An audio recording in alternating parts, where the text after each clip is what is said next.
So, what I don't get is why people hate StarControl 3 so much.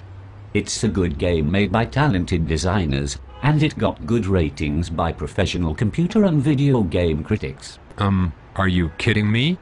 The story is weak and leaves a lot of plot holes. The melee is badly coded. It plagiarized from StarControl 2's dialogue way too much, and it wasn't even created by Toys for Bob because the game's proposed budget wasn't high enough for them. The game is so awful, the StarControl community doesn't even consider the game's plot canon with the rest of the series. That, and just mentioning StarControl 3 on the discussion board is a baneable offense. Say what you want, but the game was designed by StarControl 2 fans that wanted a shot at making a game in the series by themselves to satiate us hungry fans for our need for new StarControl games. Plus, it got rid of that retarded hyperspace that slowed down the game's action with pointless transit time. Dude, hyperspace was the bomb. The transit time gave you a sense of discovery and wonder, the same feeling a starship captain would get as he plots his course through the great red stuff. Not like that instant bubble warp transit system bullshit StarCon 3 has that ruins any sense of immersion you might have gained from the boring broken melee combat.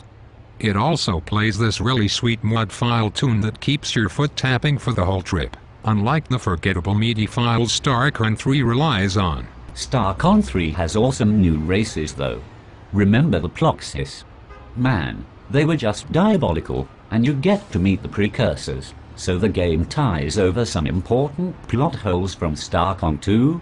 You have to give it credit there. Like a guy covered in rainbow paint who speaks with a voice like Fenris from Dragon Age 2 if he was plastered drunk has the credibility to make a statement like that. Yeah, exciting new races, like the Claire Counselor. That voice actor deserves an Oscar award for most exuberant and exciting voice, a delight each time I get to hear it. Oh yeah, and the precursors. According to this game, they were the Ortogs all that time. Seriously, that's the best they can come up with. The legendary precursors are a race of spacefaring farm animals. At least StarControl 3 had voice actors to begin with, unlike your little game that shipped to stores on 3.5-inch floppies. My computer doesn't even have a floppy drive anymore. And StarControl 3 also makes use of advanced animatronic puppets painstakingly crafted by Hollywood's best special effects artists and designers.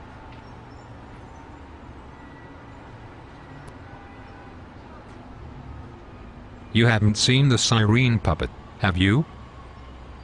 Not once in my exhibitions through the cosmos did I think I'd encounter a nomadic race of bald blue space grannies.